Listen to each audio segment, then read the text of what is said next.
Muito bem, pessoal. A partir deste vídeo, vamos iniciar o estudo da legislação municipal de Davi Canabarro.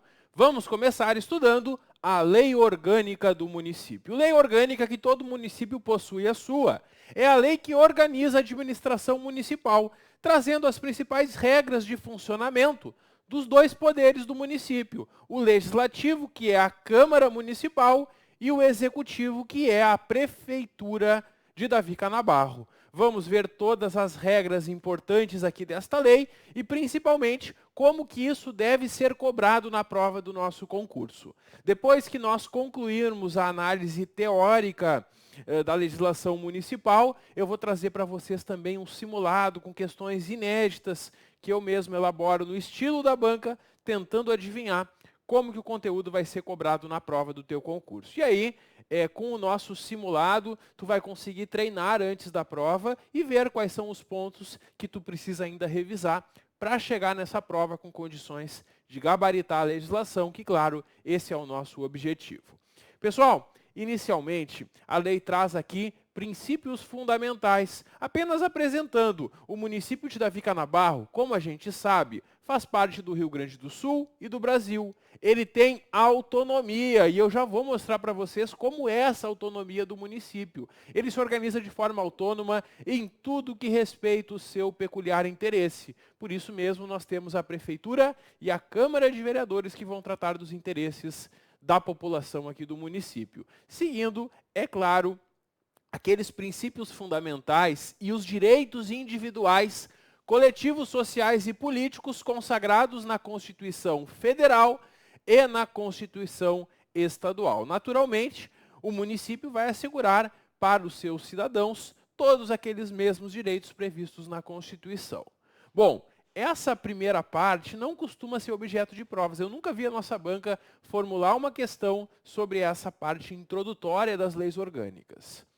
Na sequência, nós temos o título 2, que trata da organização do município. O município rege-se por esta lei orgânica e também pelas demais leis que adotar, assim como, é claro, pelas regras da Constituição Federal e Estadual. Também nenhuma novidade, nada relevante para fins de prova.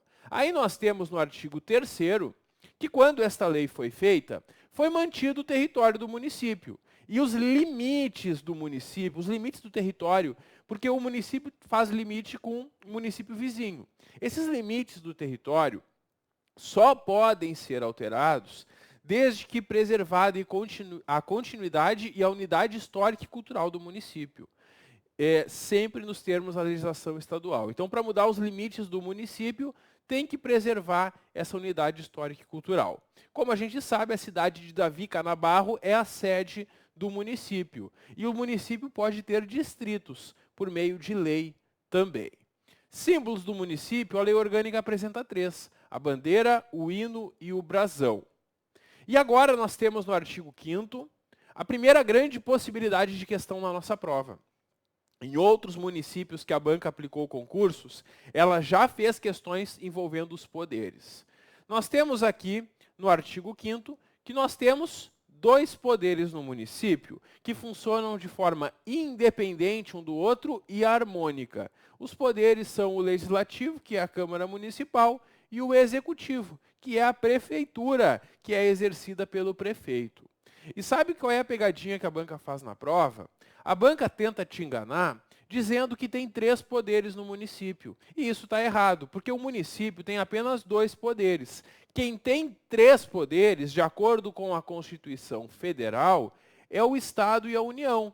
Porque existe o poder judiciário estadual e o poder judiciário federal. Mas cuidado, não existe poder judiciário municipal. Nos municípios, seja qual for o município, são apenas 2 poderes, o legislativo e o executivo. E aí, salvo exceções que esta lei orgânica vai trazer, e eu vou mostrar ao longo da aula de hoje quais são essas exceções, tirando essas exceções, é vedado, é proibido a qualquer dos poderes delegar atribuições ao outro. E o cidadão que está num deles não pode exercer função de outro. Não entendi, professor. Como assim? Tem 2 poderes. O executivo, que é a prefeitura. O que faz a prefeitura? A prefeitura vai administrar os bens e serviços públicos e interesses dos cidadãos do município. A Câmara de Vereadores vai fiscalizar o que a prefeitura está fazendo e também vai discutir os projetos de lei, dentre outras normas. Então a gente tem uma separação de funções, o que faz o executivo e o que faz o legislativo. E um não pode passar as suas funções para o outro. E o cidadão que está num poder não pode estar no outro, salvo, é claro, exceções desta lei orgânica que a gente vai ver ao longo da aula. O município, para exercer a sua função de providenciar o que é melhor para os seus cidadãos, pode unir esforços com o governo federal, que é a União, com o Estado, e com municípios vizinhos, para desenvolver programas, execução de projetos e prestação de serviços à população. Essa parceria, essa união de esforços entre entes públicos é feita por meio de um convênio. O convênio é um instrumento que é utilizado para tanto. E aqui simplesmente a lei está dizendo que o município pode firmar convênios para unir forças. A autonomia do município já caiu em outra prova da banca. Eu posso dizer que o município de Davi Canabarro é autônomo por 3 motivos. São 2 incisos, mas eu dividi eles em 3. Porque na hora da prova, muitas vezes a banca divide também em 3. Por que eu posso dizer que o município de Davi Canabarro é autônomo? Porque o povo elege os seus representantes, os seus vereadores, por meio de pleito direto, eleição direta. O povo também elege prefeito e vice-prefeito. E existe aqui no município uma administração própria que cuida do interesse do município, do seu peculiar interesse. Especialmente quanto à arrecadação dos tributos, nós vamos ver mais na parte final da aula de hoje quais são os tributos do município e também a aplicação dos recursos, sem prejuízo da obrigação que a prefeitura tem de prestar contas e publicar os balancetes de tudo que está sendo movimentado de recurso público. Bom, nós temos agora a competência do município. Muitas vezes, a banca formula questões perguntando o que é ou o que não é competência do município. E também a banca pode fazer uma questão misturando, confundindo esse artigo 8º com o artigo 9º. Por que isso? Porque no artigo 9º, que é a próxima lista que nós temos na lei, estão competências do município juntamente com o Estado e União. Vejam, aqui são coisas que o município vai fazer em parceria, em conjunto, com o governo estadual e com o governo federal. No artigo 8º, nós temos competências que são somente do município. Então, se na hora da prova a banca te pede uma competência que é só do município, a resposta vai ser uma dessas aqui do artigo 8º.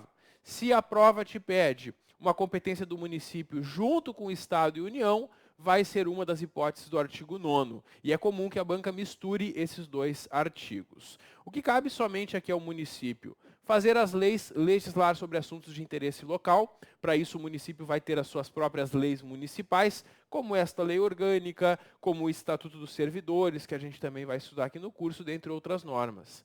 Também o município vai suplementar a legislação federal e estadual. Como assim suplementar? Suplementar é o seguinte: existem leis federais e estaduais sobre diversos assuntos. Só que, às vezes, essas leis estaduais ou federais, elas não tratam da forma que eu preciso de alguns assuntos que ocorrem aqui no município. Por exemplo, a gente pode ter uma legislação ambiental, federal e estadual, que não trata de uma peculiaridade aqui da característica ambiental do município. Por isso, o município vai lá e faz a sua lei municipal sobre meio ambiente. Quando o município faz a sua lei sobre meio ambiente, ele está suplementando a legislação federal e estadual. Porque existe um código florestal, um código do meio ambiente em âmbito federal, existe um em âmbito estadual, e o município vai, seguindo as regras das leis federais e estaduais, tratar de um assunto característico aqui do município. O município também vai instituir e arrecadar os tributos da sua competência, que é a fonte de arrecadação do município, e ele tem impostos, taxas e contribuições. Também vai criar, organizar e suprimir distritos, seguindo a legislação estadual. O município pode ter distritos, que são aquelas áreas afastadas da sede do município. Desapropriar por necessidade ou utilidade pública ou interesse social. Disciplinar o serviço de limpeza pública e a coleta do lixo domiciliar é responsabilidade do município fazer o gerenciamento da coleta do lixo e o município pode recolher diretamente ou pode passar esse serviço para uma empresa privada prestar. Também o município vai organizar e prestar os serviços públicos diretamente ou sobre regime de concessão ou permissão.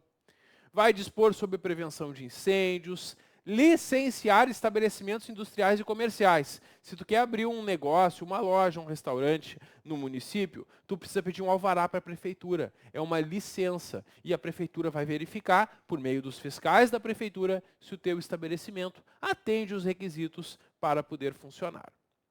E se atender, a prefeitura te dá esse alvará. Cabe ao município também fixar o horário de funcionamento dos estabelecimentos. O município define qual é o horário do comércio, da indústria, se abre no sábado, se não abre, qual é o horário. Enfim, esse tipo de informação é competência do município. Também administrar os bens que pertencem ao município e instituir o regime jurídico e plano de carreira dos servidores. Nós vamos estudar o Estatuto dos Servidores, que é o regime jurídico, que traz as regras, os direitos que vocês que vão passar nesse concurso terão como servidores. Também estabelecer o planejamento municipal com cooperação das associações que representam o município. Promover o ordenamento territorial, a organização do território do município, seguindo normas de uso e ocupação do solo urbano. Proteção do patrimônio histórico-cultural local. Concessão do transporte coletivo, ônibus, táxis e outros. O município faz essa concessão para que empresas privadas ou particulares explorem esses serviços e o município vai definir a tarifa do transporte, o itinerário, os pontos de estacionamento e as paradas, tanto de ônibus quanto de táxis. Regulamentar a utilização de logradouros públicos, a utilização dos espaços públicos, ruas, parques, praças, sinalizando as faixas de rolamento e as zonas de silêncio. Serviço funerário e cemitérios também é competência do município. E interditar edificações em ruína que possam oferecer perigo para a população. Manter com cooperação técnica e financeira do governo federal e do governo estadual a questão da educação infantil e ensino fundamental, que é a prioridade do município no âmbito da educação. E também prestar os serviços de atendimento à saúde da população. Regulamentar e disciplinar o comércio ambulante, e isso vai estar regulamentado principalmente no Código de Posturas do município. Legislar sobre os serviços públicos, fazer as leis que tratam do serviço público. E criar e instalar parques industriais com infraestrutura completa para incentivar que novas indústrias venham para o município. Tudo isso que nós vimos no artigo 8º são competências do município. Por outro lado, aqui no artigo 9º tem competências do município em parceria, unindo esforços com o governo federal e com o governo estadual. E aqui nós vamos ver a atuação do município, junto com eles, para a proteção do patrimônio histórico e cultural do município, assim como obras de arte. Também a questão do atendimento à saúde, pessoas com deficiência, meio de acesso à cultura, educação e ciência, proteção ambiental, preservação das florestas, saneamento básico, combate a causas da pobreza e marginalização, acompanhar as concessões dos direitos de pesquisa e exploração de recursos hídricos e minerais no seu território, fomentar e incentivar atividades econômicas, incentivar a produção agropecuária, promover a defesa sanitária vegetal e animal, incentivar o comércio, indústria, agricultura, educação, cultura, fiscalizar a produção, zelar pela guarda, pelo respeito às constituições e às leis e estabelecer e implantar a política para a educação, para a segurança do trânsito. Então essas são atribuições em parceria com o governo estadual e federal. E como eu falei para vocês, na nossa prova a banca pode tentar comparar, tentar confundir o que cabe somente ao município, está ali no artigo 8º, o que cabe ao município junto com o governo estadual e federal, está aqui no artigo 9º. O artigo 10 é muito provável que seja cobrado na tua prova. Muito recentemente, em outros municípios, a nossa banca, que vai fazer o concurso agora em Davi Canabarro, fez questões sobre isso em outros municípios que também têm essas vedações nas suas leis. A gente tem aqui 5 vedações ao município, coisas que o município não pode fazer. Naturalmente, uma vedação é uma proibição. Olha só, ao município é vedado, é proibido, primeiro, estabelecer culto religioso ou igreja e impedir o funcionamento ou manter com eles alguma dependência ou aliança, exceto colaboração de interesse público. Em resumo, o município não se mete com religião. Ele não se mete com religião porque o município não pode criar uma igreja, criar um culto. Também não pode impedir o funcionamento dos que existem. E não pode também manter dependência ou aliança. A única coisa que pode é uma colaboração de interesse público. Por exemplo, uma entidade religiosa vai fazer um serviço de assistência social, a assistência aos necessitados. E aí o município apoia essa ação. Isso pode ser feito. O município também é vedado, é proibido de recusar fé a documentos públicos. O município não pode recusar esses documentos públicos. Terceiro, não pode criar distinções entre pessoas ou preferências entre si. O município trata todos iguais. Agora, no concurso, quem mora no município ou quem nasceu no município tem mais pontos no concurso? Claro que não, porque o município não pode dar um privilégio para alguém por qualquer motivo. Não pode estabelecer privilégios. Então, o município trata todos da mesma forma, sem distinções ou preferências. E nesse concurso, todos têm a mesma chance de passar. Vai depender do esforço de cada um. E vocês, claro, com o nosso curso, vão ter toda a condição de estudar e conquistar essa vaga. Também o município não pode estabelecer diferenças tributárias entre bens e serviços em razão da sua procedência ou destino. Ele não pode cobrar mais, cobrar um tributo maior de um bem que vem de fora e um tributo menor do bem que é aqui do município. Não deve ter essas diferenças tributárias. E por fim, uma que é muito cobrada em prova, o município não pode instituir tributos e alterar seus índices sem lei que estabeleça. Eu não estou dizendo que o município não pode criar tributo ou alterar os seus índices, ele pode. O município pode criar novas taxas, o município pode aumentar o IPTU, ele pode fazer isso, ele pode instituir e alterar os índices, mas ele tem que fazer com lei, por lei. Sem lei não pode. Então, na hora da prova, se a banca afirmar que ao município é vedado instituir tributos sem lei que estabeleça, está certo, é vedado, é proibido. Agora, se afirmar que é vedado instituir tributos por lei, aí está errado, porque o município pode, por lei pode. O que é vedado, o que é proibido, é instituir um tributo ou alterar o seu índice sem a lei que estabeleça. E aí nós temos a sequência os bens municipais. Os bens que pertencem ao município são todas coisas móveis e imóveis. Quem administra os bens municipais é o prefeito, é a competência aqui do prefeito municipal, exceto os empregados nos serviços da Câmara, porque aí a própria Câmara Municipal vai administrar os seus bens. Qualquer pessoa do povo pode fiscalizar e denunciar irregularidades. Nós temos aqui regras sobre a aquisição e alienação dos bens. Aquisição é o contrário de alienação. Na aquisição, o município está adquirindo um bem, por exemplo, comprando um bem. Na alienação, ele está se desfazendo do bem, por exemplo, vendendo o bem. Para a aquisição de um bem pelo município, é necessário uma licitação, porque aí o município abre a licitação e quem oferecer a melhor proposta, que seria o menor valor, geralmente, vai vender esse produto para o município. E quando for aquisição de bens imóveis por compra ou permuta, tem que ter licitação e também prévia autorização da Câmara Municipal. Para o município comprar um bem imóvel ou permutar, trocar um bem imóvel seu por outro, a Câmara de Vereadores vai ter que autorizar. Isso para a aquisição. Para a alienação dos bens imóveis, nós temos a seguinte regra: quando o município vai se desfazer, vendendo ou doando um bem, vai ter que ter uma avaliação do seu valor, porque aí ele vai vender por um preço que seja justo. Tem que ter a autorização legislativa, a Câmara vai autorizar a vender esse bem imóvel, e tem que realizar uma licitação, porque aí quem oferecer o maior preço vai comprar esse imóvel do município. É isso que nós temos como regras para a compra e venda, a aquisição ou alienação dos bens municipais. E nós temos ainda a questão do uso dos bens municipais, porque também é possível que os bens municipais sejam utilizados temporariamente por particulares, por meio de concessão ou permissão, que muitas vezes vai ser remunerada. Eles vão pagar por utilizar o bem municipal de acordo com o interesse público.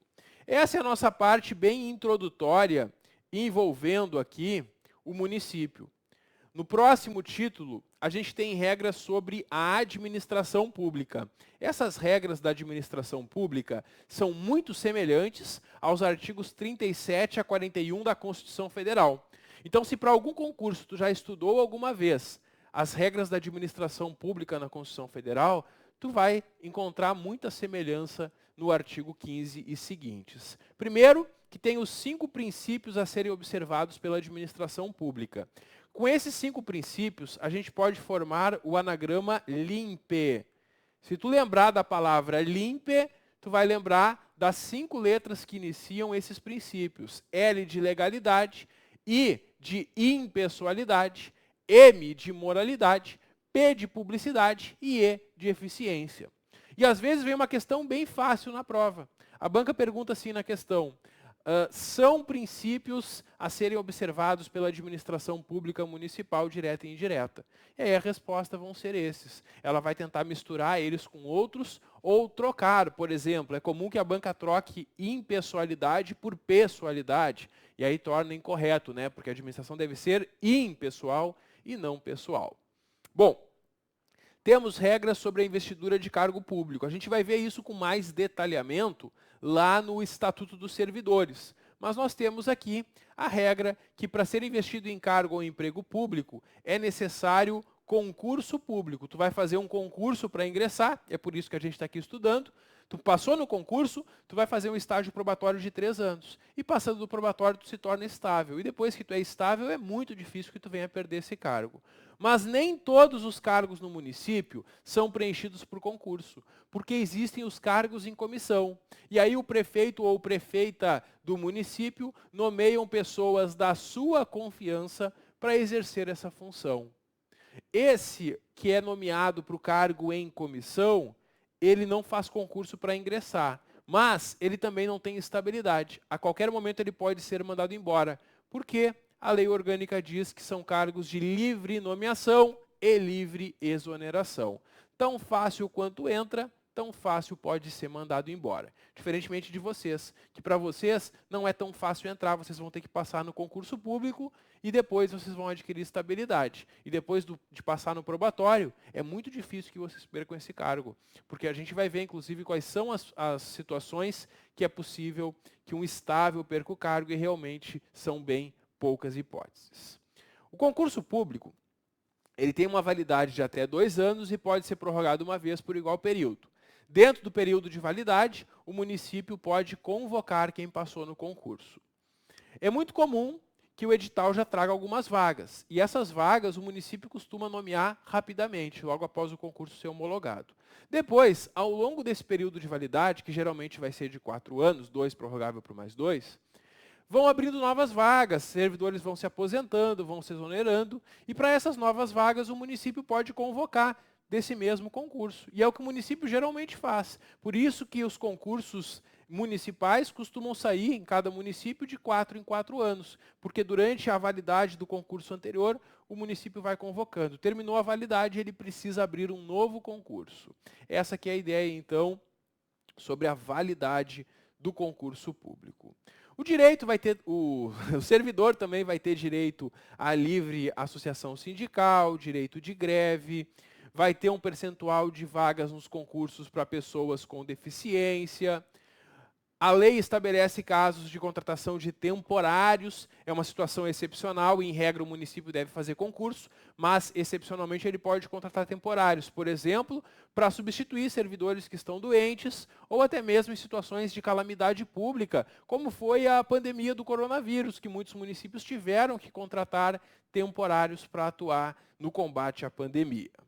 A remuneração dos servidores públicos só pode ser fixada ou alterada por lei específica, somente por lei que se define quanto que os servidores ganham, e é assegurada todo ano uma revisão anual para reposição da inflação para os servidores.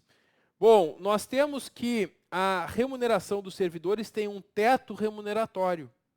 Nenhum servidor aqui do município pode ganhar mais do que o prefeito. O subsídio do prefeito ou prefeita é o teto remuneratório. Nenhum servidor vai ganhar mais do que aquele valor. Temos que, em regra, é vedado, é proibida a acumulação remunerada de cargos públicos, exceto em 3 situações.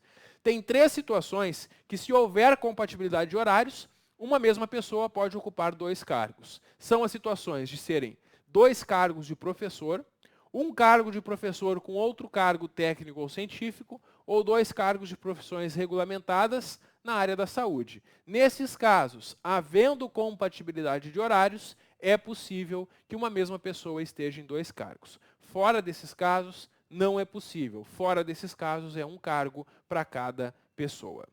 Bom, tem outras regrinhas que eu não vou ficar aqui fazendo a leitura porque elas são muito pouco cobradas em prova. É interessante que ao longo da nossa aula vocês façam a leitura de tudo, mesmo desses artigos que eu vou pulando, porque a nossa ideia aqui é dar um norte para vocês daquilo que é mais cobrado em prova, ajudando vocês no estudo, mas é essencial que após assistir a aula, vocês façam a leitura da lei pelo menos 5 vezes por conta própria. Eu recomendo 10 vezes, mas se tu não tiver muito tempo, pelo menos 5 vezes cada lei, é importante que tu faça a leitura depois de já ter feito o acompanhamento da nossa aula. O parágrafo 1º, ele traz regras sobre a publicidade. É que a publicidade feita com dinheiro público não pode servir para promoção pessoal dos políticos. A publicidade feita com dinheiro público só pode ser feita se tiver caráter educativo, informativo ou de orientação social. E nessa publicidade feita com dinheiro público, não pode constar nomes, símbolos ou imagens que caracterizem promoção pessoal do prefeito ou prefeita. Eles não podem fazer uma publicidade com dinheiro público só para dizer que o prefeito atual fez mais que o prefeito anterior, por exemplo. Não pode fazer isso, porque isso é politicagem. Não pode. O que pode fazer com dinheiro público, então, de publicidade? Caráter educativo. Se dirigir não beba, use camisinha, esse tipo de campanha educativa pode ser feita com dinheiro público. Ou caráter informativo de orientação social, informando a população de Davi Canabarro, abriu concurso público, população, mudou o horário do posto de saúde, estão abertas matrículas na escola, esse tipo de publicidade que pode ser feita com o dinheiro público. Bom, depois nós temos no parágrafo 4º a questão dos atos de improbidade. Quem comete um ato de improbidade pode responder a uma ação de improbidade e ser condenado à suspensão dos direitos políticos, perda da função pública, indisponibilidade dos bens, fica com os bens bloqueados até o final do processo, e ressarcimento ao erário, devolver aos cofres públicos o prejuízo que foi causado por sua ação ou omissão. É isso que nós temos aí de bastante importante nessa parte inicial. Depois, o artigo 29 vai falar sobre servidores públicos. Os servidores públicos, que têm alguns direitos, que estão lá na Constituição Federal, no artigo 7º. O artigo 7º da Constituição Federal traz uma lista com muitos direitos dos trabalhadores em geral. O servidor público não tem todos aqueles direitos, mas tem os listados nesse inciso. Quais que ficaram de fora? Só para a gente ter uma ideia. Tem lá, nesse artigo 7º, que os trabalhadores têm direito a fundo de garantia, seguro-desemprego, aviso prévio.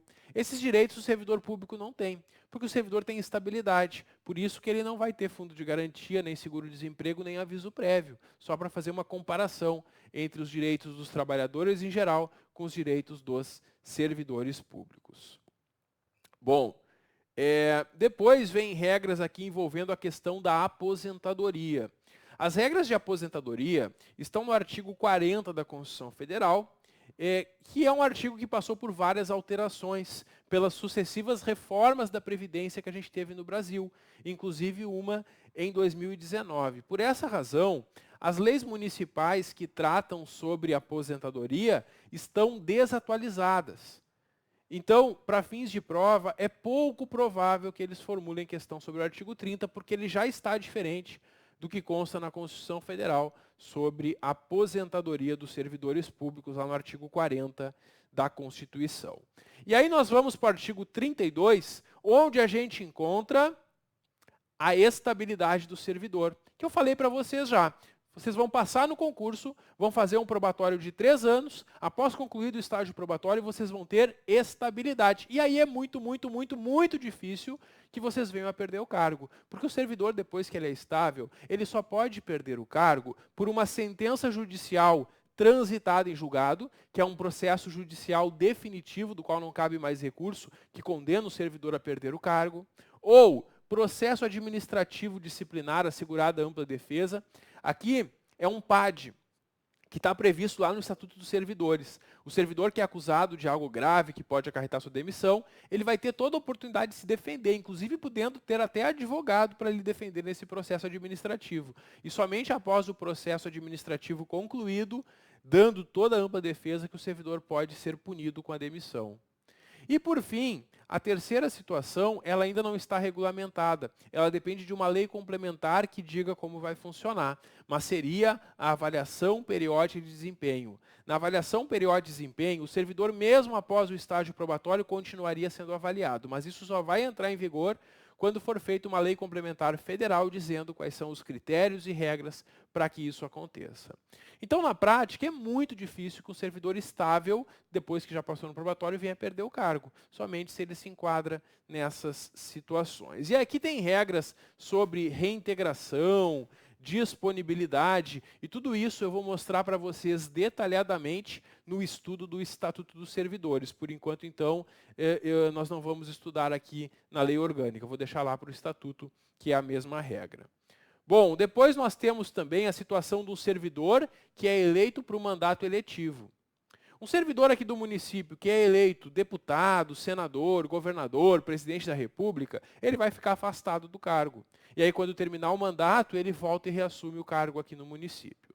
Se ele é eleito prefeito, ele fica afastado e pode optar pela sua remuneração.